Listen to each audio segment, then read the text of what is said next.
Today I would like to show you how we can convert a generic shot, a generic street shot like this one, into a cinematic looking shot which focuses on a split tone between magenta and blue tones. So for example, in this particular picture we are looking for a split tone where the red lights from the cars passing through are emphasized into a magenta tone, while the sky and the skyscrapers in the background will have a more intense blue color which verges onto the teal color. So in order to edit this particular shot, I'm going to start immediately by reducing the highlights completely in this shot, reduce the blacks as well to create this deep contrasty look, and then I'm going to balance that out by increasing the shadows in order to retain more detail from the shadow areas. For this particular shot, since there's a lot of reflections, there are a lot of lights involved, we can increase the clarity just slightly, which gives it this slight punch to the lights and the dark parts, which gives it more contrast basically. Since this photo is balanced a lot on these orange lights, I'm going to reduce vibrance quite a bit, and then we're going to reintroduce color in the next phases when we're dealing with the color parts of the image. So I'm going to reduce vibrance, as I said, to around -45, but we can reintroduce color in a later stage. I'm going to decrease blacks just a little bit more, and now I am going to reduce the temperature of the overall photo to introduce those blue tones that I'm looking for. As far as basic adjustments go, this is as much as I wanted to do. I'm going to move over to the color mixer, and right here I can start playing around with all the colors that I need to emphasize or remove from my photo. So the first part of this color tutorial will be removing the colors that are unwanted. So for example, I can see that there are some greens here, right here as well, and also these orange and green tints in the lights, which I would like to remove. So I'm going immediately to go over to the green section and desaturate it completely. I also have these purples which I can remove completely, and we can also remove the magentas. This is because we will be moving the red slider for the hue towards the magenta later on in order to convert our reds into magenta tones. Once I manage to get rid of the colors that I didn't want in the image, now I can move over to the colors that I actually want to emphasize in the image.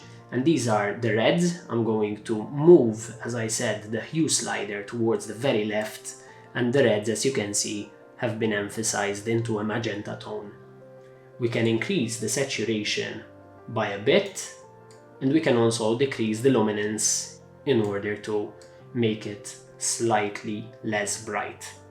I would say -20 should do well here. Over to the yellows and the oranges in the buildings right here. I can try to balance the color out a bit.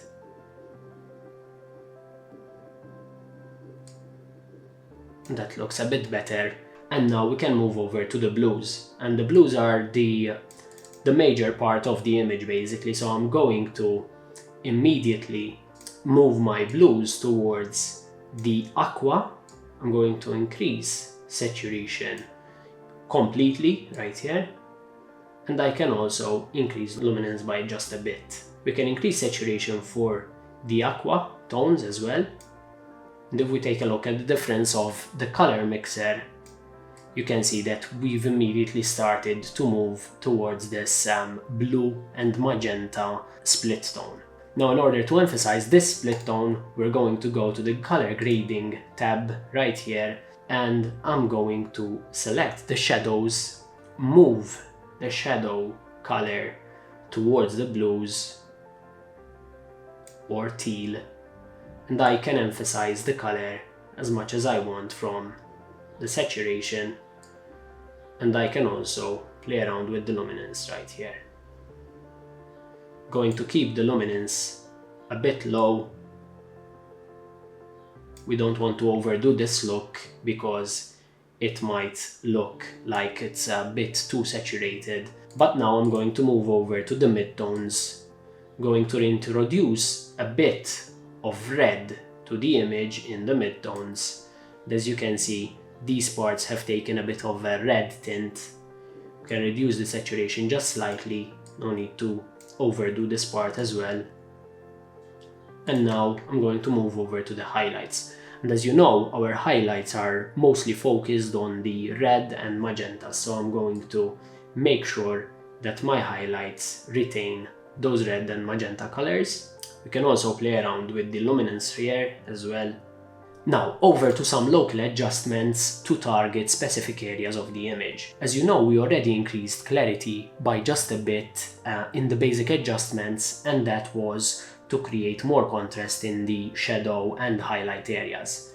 Now I'm going to create a linear gradient at the very bottom right here where there are these reflections and there's the road, and I'm going to increase clarity by a bit right here, and as you can see, the reflections have been emphasized and the colors in the reflections have been emphasized as well. Right here I can also reduce the color temperature of this area, and I can even reduce the blacks and introduce some whites to create even more contrast in the lower part of the image. We can create yet another mask. This time I'm going to go for a luminance range and I'm going to highlight this area right here. I'm going to reduce the range just slightly, and now I can play around with the luminance of the highlights in my image.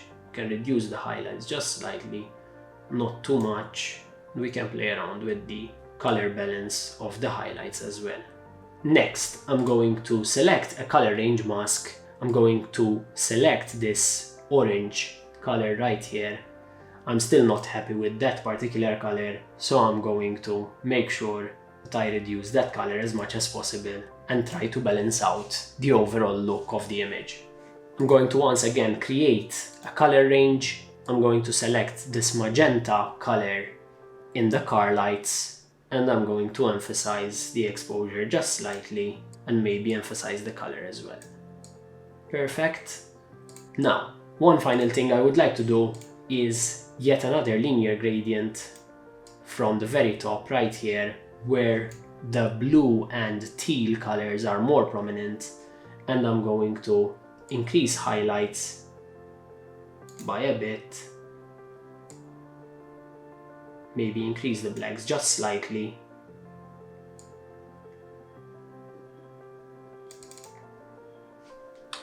And possibly I'm also going to create a small S-curve to create more contrast. Right here I can once again shift my color tones to create the desired color.